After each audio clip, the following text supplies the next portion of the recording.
the game that we got to, obviously, it was all a buildup for Ravens and Bills on Sunday night. Now, Ravens and Bills, for the last few years, a game like that, it's been the consolation bracket, right?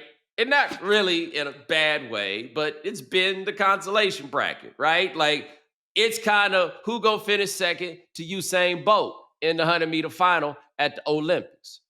That's just what it's been. It's been the Chiefs and then everybody else. Mahomes pulling up to the 3-point contest like Larry Bird. Yeah, who's finishing second who wants place? to come in second? Right, Mahomes throwing some pass behind his back, over his shoulder, then just walking out, pointing his finger to the sky because you know that thing is going in. That's exactly what it's been for these years. Last night was different, and we'll talk about part of why it was different coming up in a little bit, but this matchup does not feel like the consolation bracket anymore, right? Like, this feels like a different kind of battle. This is every year feels like the best chance for whatever team is not the Chiefs. Now, obviously, the Ravens having that chance to beat the Chiefs at home in 2023, January 2024, and they did not win it. That one really felt like their best chance and that they just gave it up. Like, they had the game at the crib, which up to that point, Patrick Mahomes ain't playing no games on the road before that season, right?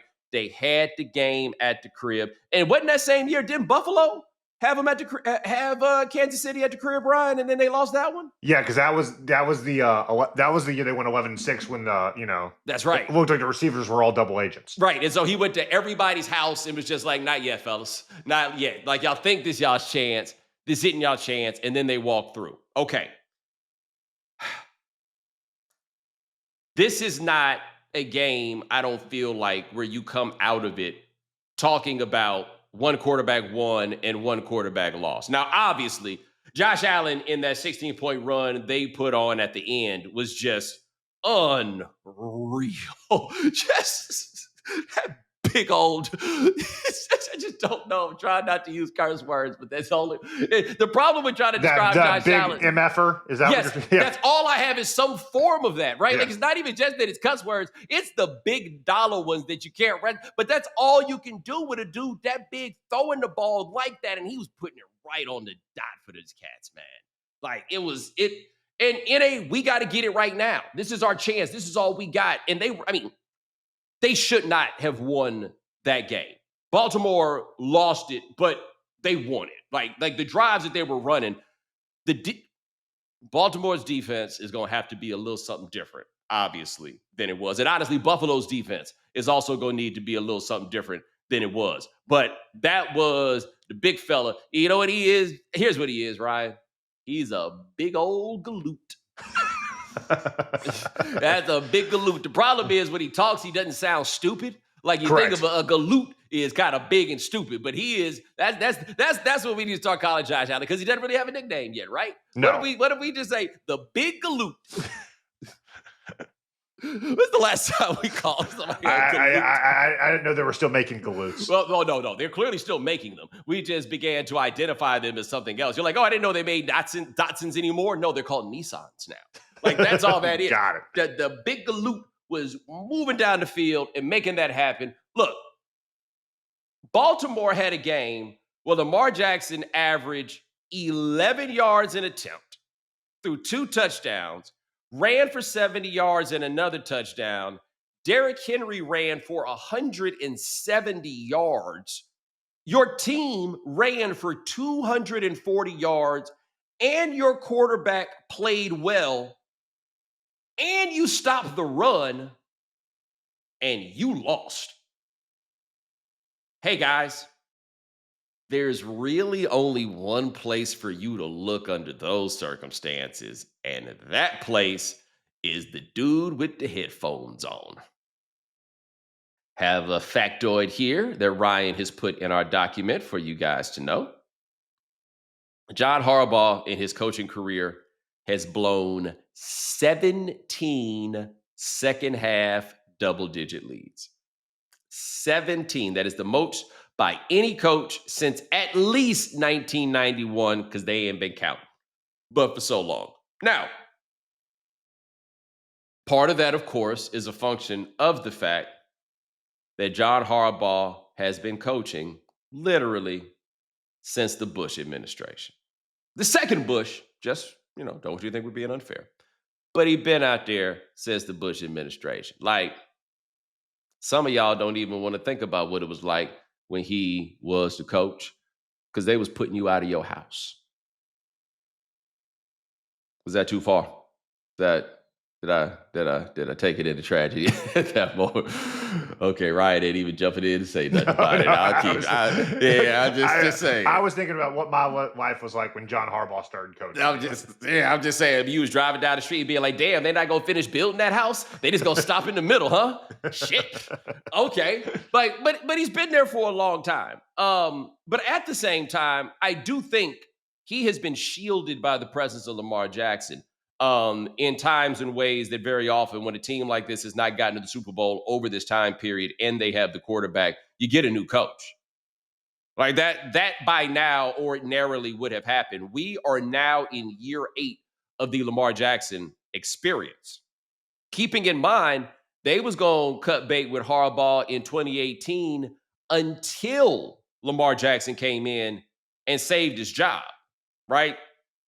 They look tight at the end of that. Now, do I think you can blame Harbaugh for, Hall of Fame running back Derrick Henry fumbling when he did? No, I don't think that you can put that on the coach. By the way, speaking of Derrick Henry, I know you've probably seen this number from somebody else. I know you may have seen somebody else make this point, but Derrick Henry last season had the sneakiest all-time great season that I think an NFL player has ever had because Saquon Barkley had all those yards. Did you know Derrick Henry ran for 1,900 yards last year? I did not. Last night he got into the top 5 all-time rushing touchdowns. Yes. And a stat that was also going around is he still hasn't rushed for more yards than he did in high school. Like I've seen that number going around because he has like 12,000 high school rushing yards. Hey man, wasn't nobody stealing a check quite like Derrick Henry's high school coach. They wasn't watching no film. They wasn't cooking up. No. What are we gonna do today? I don't know, guys. What do you think? Maybe we could just give the ball to Derrick again. He's sneaky become like the Kareem Abdul-Jabbar of running backs. Yes. And like a dominant high school, college, and now pro into like he's 40 in running back years, but still looks 22. Well, that's what I was going to say that I think is so crazy is that I think it is perfectly reasonable that this year is a Saquon Barkley regression year, right? Like you run for 2,000 yards, you take all the carries that it takes. Barkley is now, and I want to say going into year 8 or something like that. Yeah, like, he's the same draft as Lamar. Yeah, like that's about the time that you have a regression for a running back. Like it's unreasonable to expect him. And by the way, in week 1, it looked like the sort of thing that was possible. Hey, Derrick Henry is a lot older than him and just ran for 1,900 yards on 6 yards a carry, and then just came out here and started the season with 170 yards. Like all that hyperbaric chamber stuff and everything else he's doing, apparently it's worth the money. But guys, he gave up the booty at the end of that game, much like Mark Andrews had gave up the booty in the last time they played that game in Buffalo, where this stops being a discussion about the quarterback and really does become a discussion about why does your whole team seem to get tight? Or is it your whole team? Like, is that a fair characterization? The quarterback has certainly looked to be tight over time, and we have certainly chastised him and given him the hell that you deserve when you are a guy with as many receipts and the stripes that Lamar Jackson has, and you come out there and you look tight. But after a certain point, man, and it's everybody, and you put up 40 points on the road and you're up and you lose, this goes back to the coach. Like, to me, if I'm running that franchise, this is the make or break year for Harbaugh. And look, he's been there forever, man. Sometimes it's just time for you to go. It happens. I can't say that the team doesn't respond to him because they seem to, right? They made the changes with the offense. As you've asked Lamar to step up and to become a better passer, more sneaky stats.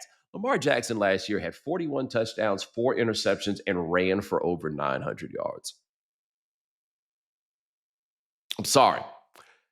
We're going to answer the questions about everybody else before we start putting it back on that guy. Even if, like I say, and it's an important point, Lamar Jackson is not the reason that the Ravens lost that game, but he is not the reason why they won that game.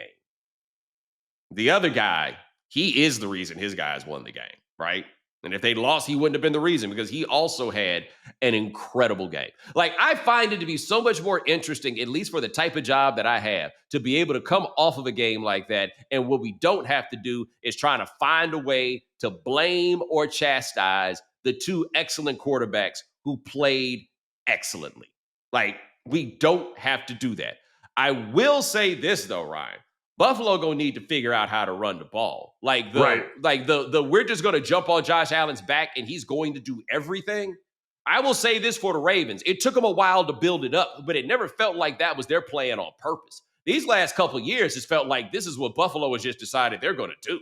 Yeah, I mean, they've found a way to make him a more effective runner, but their receivers still look like non-playable characters. James Cook is good, not great.